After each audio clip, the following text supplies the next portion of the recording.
My expectations were reduced to zero when I was 21. It's always like that. And you go through life seeing so many people who have everything.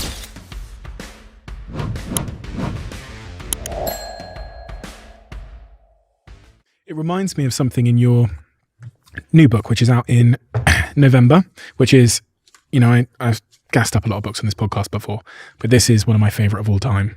It's just so easy to read and so engaging because you're one of those authors in this book that realizes the world that the reader's living in, and they are busy and they want the point and they want you to, give them not one word more than you need to. It is so brilliant. It's so brilliant. In this book, you talk about exactly that. You say the first rule of happiness is low expectations. Yep. And that's exactly what you're talking about, is comparison is the thief of joy because it just raises our own expectations, right? And with that, out the window goes our happiness. Yeah. And it seems counterintuitive to people that if you want to be happy, for most people, it's if you want to be happier, you need to be ambitious. You need more. You need to make more money, work harder, have a more successful startup, whatever it would be. And that's true, but that's half the equation. The other half of the equation is keep your expectations low. So the gap between those two, it's the gap between those two that actually accrues to happiness over time. How did you learn that? I think there have been a couple little stories that really stuck out to me. One that I love that just knocked me on my ass the first time I read it was Stephen Hawking, the late physicist, who was, without exaggeration, one of the smartest people to ever walk this planet. He was just an absolute genius.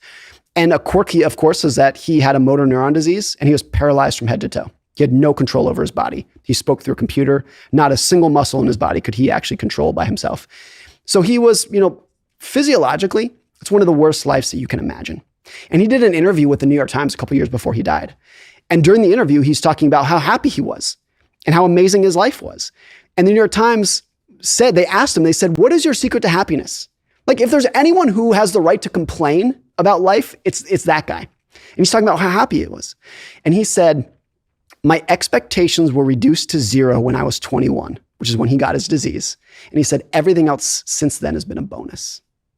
So this is like the guy whose life is has ended up in a way that most people watching that would say, that's among the worst scenarios you can imagine. And he's probably happier than you and I because his expectations were so low that just waking up in the morning and seeing the sunrise and getting to go to work and talk to people was this magical gift.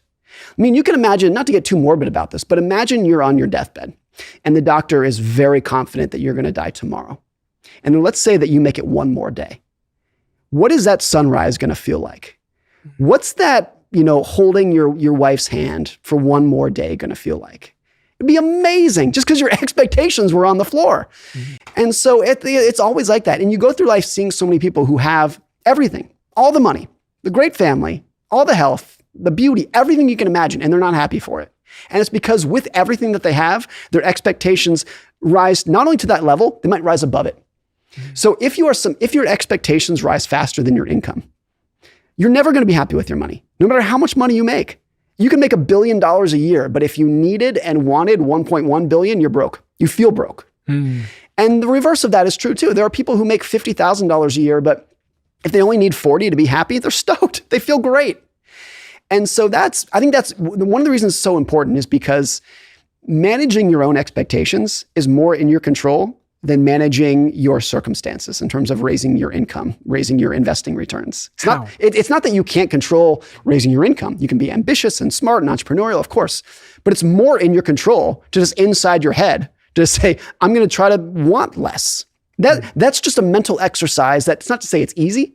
It's not easy at all, but you have total control over doing it.